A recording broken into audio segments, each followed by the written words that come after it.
Wassalam. Saya Yasmina Hanifah Ahmadi selaku moderator dan notulen. Saya Lailatul Fitriah sebagai penyaji 1. Saya Nabila Putri sebagai penyaji kedua. Saya Yusuf Fasal Sabina sebagai penyaji ketiga. Baik, di sini saya selaku moderator akan memimpin jalannya presentasi pada hari ini. Di sini saya akan membacakan latar belakang masalah, rumusan masalah, tujuan makalah, dan kegunaan makalah. Jadi yang pertama, latar belakang masalah.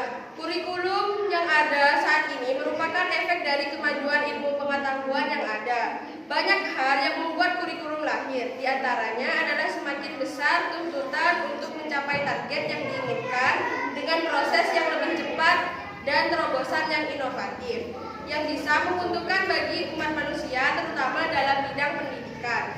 Kurikulum sendiri memiliki berbagai perkembangan yang begitu besar, serta sudah banyak kurikulum yang terbentuk. Kemudian dari latar belakang masalah yang kita bacakan, maka terdapatlah rumusan masalah. Berdasarkan latar belakang yang telah dikemukakan, kami merumuskan beberapa masalah yang akan dibahas dalam makalah kami, yaitu yang pertama, apa pengertian, manfaat, dan ilmu-ilmu yang mendasari kurikulum. Kedua, apa yang dimaksud kurikulum tepat guna dan penerapannya di Pondok Pesantren Nazatul Ulama. Yang ketiga, apa saja hasil dari kurikulum tepat guna. Dan yang keempat, apa saja manfaat kurikulum tepat guna. Kemudian di sini ada tujuan makalah. Tujuan makalah ini adalah untuk mengetahui pengertian, manfaat, dan ilmu-ilmu yang mendasari kurikulum. Yang kedua, mengetahui pengertian kurikulum tepat guna dan penerapannya di Pondok Pesantren Nazatul Ulama. Yang ketiga, mengetahui hasil dari kurikulum tepat guna. Dan yang keempat, mengetahui manfaat kurikulum tepat guna. Kemudian kegunaan makalah di sini, makalah ini disusun dengan harapan memberikan kegunaan baik secara teoritis maupun secara praktis.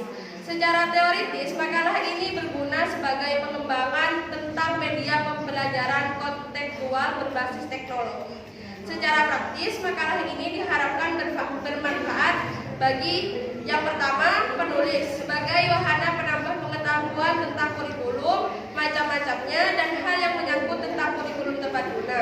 Yang kedua, bagi pembaca atau guru, yakni sebagai media pembelajaran bahasa Indonesia dalam materi penerapan kurikulum tepat guna di Pondok Pesantren Nazatul Ulama. Baik, kemudian akan dilanjutkan dengan penyampaian materi tentang rumusan masalah tadi. Materi yang pertama yang akan dibawakan oleh Lailatul Fitriah selaku penyaji 1. Waktu dan tempat kami persilahkan. Baik, di sini saya akan menjelaskan pengertian kurikulum.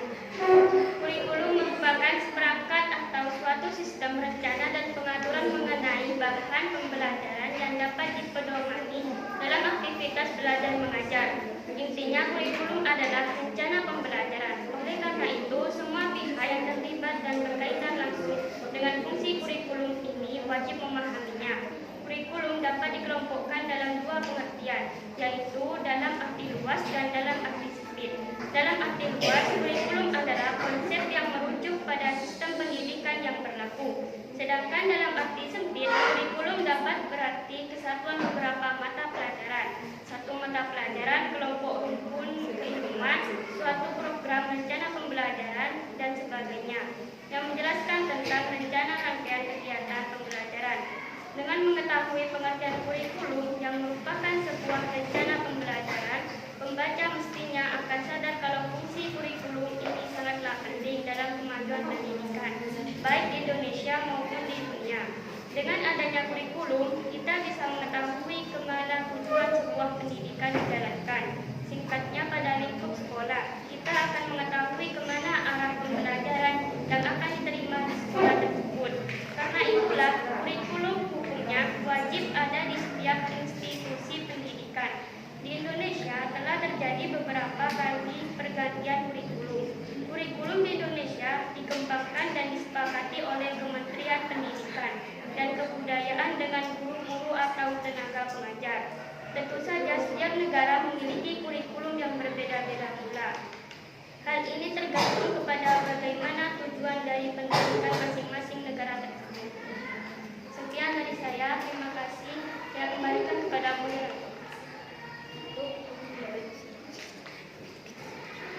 Baik, materi selanjutnya yakni materi kedua yang akan dibawakan oleh Nabila Putri selaku penyaji 2. Waktu dan tempat kami persilahkan.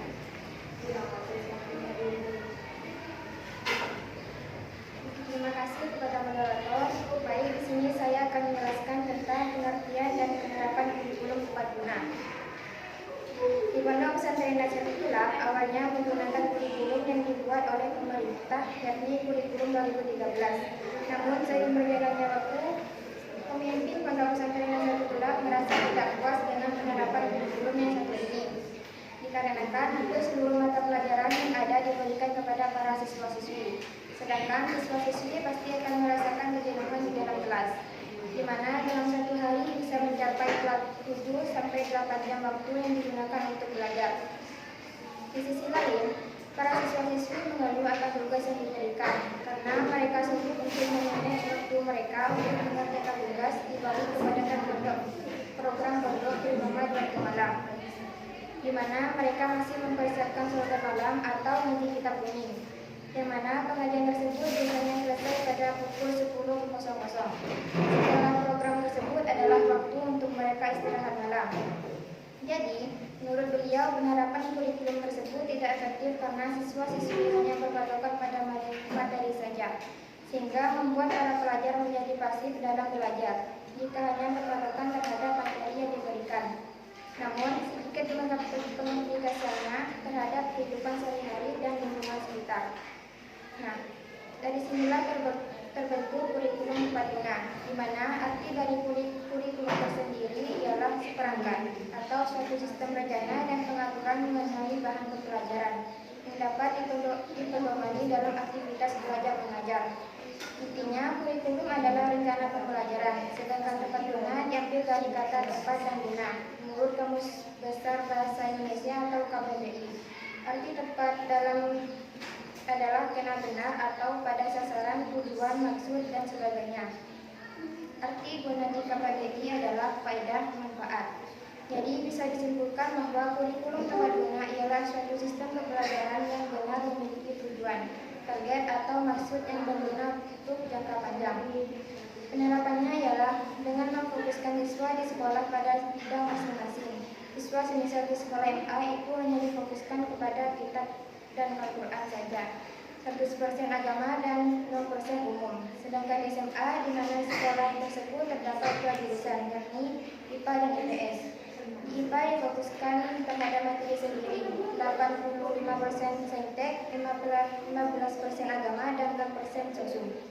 Serta sistem pembelajaran ini mengurangi sedikit materi dan lebih banyak pengaplikasiannya terhadap kehidupan nyata. Dengan cara, santri biasanya diberi tugas dalam bentuk makalah, teks laporan, artikel, lembar kerja siswa, dan lain sebagainya. Kemudian siswa tersebut mempresentasikan hasil kerjanya dengan video, entah itu di dalam maupun di luar, individu ataupun kelompok. Jadi uniknya di Pondok Pesantren Nahdlatul Ulama telah disediakan fasilitas wifi dan santri diperbolehkan membawa laptop dan kamera untuk mengerjakan tugas yang diberikan. Apabila tidak memiliki laptop, pihak pondok telah menyediakan komputer sebanyak kurang lebih 30-40 komputer yang disediakan. Dan apabila tidak memiliki kamera, maka setiap kelas harus melakukan sumbangan untuk membeli kamera tersebut yang mana dari pegang kamera kiai telah membantu meringankan dengan memberikan subsidi sewajarnya. Kemudian santri diwajibkan memiliki channel YouTube, di mana hasil dari video yang diambil akan diupload di channel mereka masing-masing. Cukup sekian dari saya kembalikan kepada moderator. Baik, terima kasih kepada Nabila Putri. Kemudian materi selanjutnya akan dibawakan oleh Ines Sofa Salsabila. Waktu dan tempat kami persilahkan. Terima kasih kepada moderator. Baik, saya di sini akan menjelaskan tentang hasil kurikulum tepat guna. Kurikulum tepat guna yang diterapkan lebih efektif dari sebelumnya karena dengan penerapan kurikulum tersebut di mana hal itu bersangkutan dengan teknologi yang akan berkembang. Selain itu, dengan bentuk tugas yang diberikan seperti makalah, artikel, dan lain sebagainya, pelajar akan tahu sejak dini tentang hal yang di mana hal itu bisa dilakukan di jenjang yang lebih tinggi nanti. sehingga pelajar akan terbiasa dengan public speaking dan dengan diperbolehkannya menggunakan sosmed. Pelajar akan bisa menyaring informasi di luar dengan lebih mudah. Manfaat kurikulum tepat guna. Pelajar akan terbiasa dengan hal yang dianggap orang-orang yang baru mengenal ilmu teknologi dan sebagainya. Namun bagi santri Nahdlatul Thulab sudah menjadi hal yang biasa seperti membuat makalah, artikel, presentasi, membuat film, vlog, dan masih banyak lagi. Di mana manfaat dari penerapan kurikulum tersebut bisa dikatakan berjangka panjang hingga menemani santri menjadi seorang yang diimpikan. Fungsi kurikulum ini adalah sebagai saran untuk mengukur kemampuan diri dan mengkonsumsi pendidikan. Hal ini berkaitan juga dengan pengejaran target-target yang membuat peserta didik dapat mudah memahami berbagai materi ataupun melaksanakan proses pembelajaran setiap harinya dengan mudah melalui metode yang telah diberikan, serta produk yang diberikan menjadi pintu pelajar untuk lebih tahu akan ilmu teknologi yang begitu canggih seperti saat ini. Dan sarana ini bisa menjadi penting untuk pelajar menghadapi ilmu teknologi yang ada. Baik, kurang sekian, terima kasih. Saya kembalikan kepada moderator.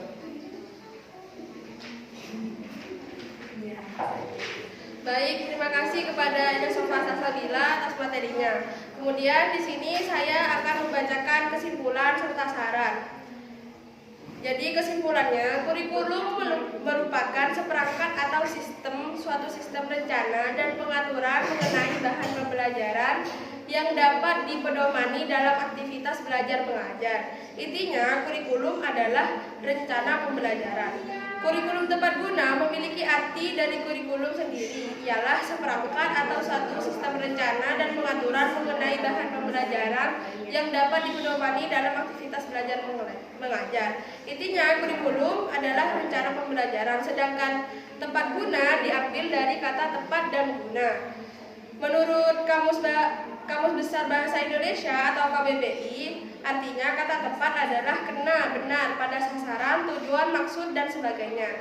Arti guna di KBBI adalah faedah, manfaat.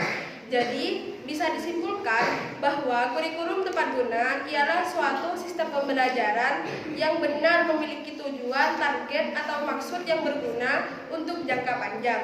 Pelajar akan tahu sejak dini tentang hal yang dimana hal itu biasa dilakukan di jenjang yang lebih tinggi nanti, di mana manfaat dari penerapan kurikulum tersebut bisa dikatakan berjangka panjang hingga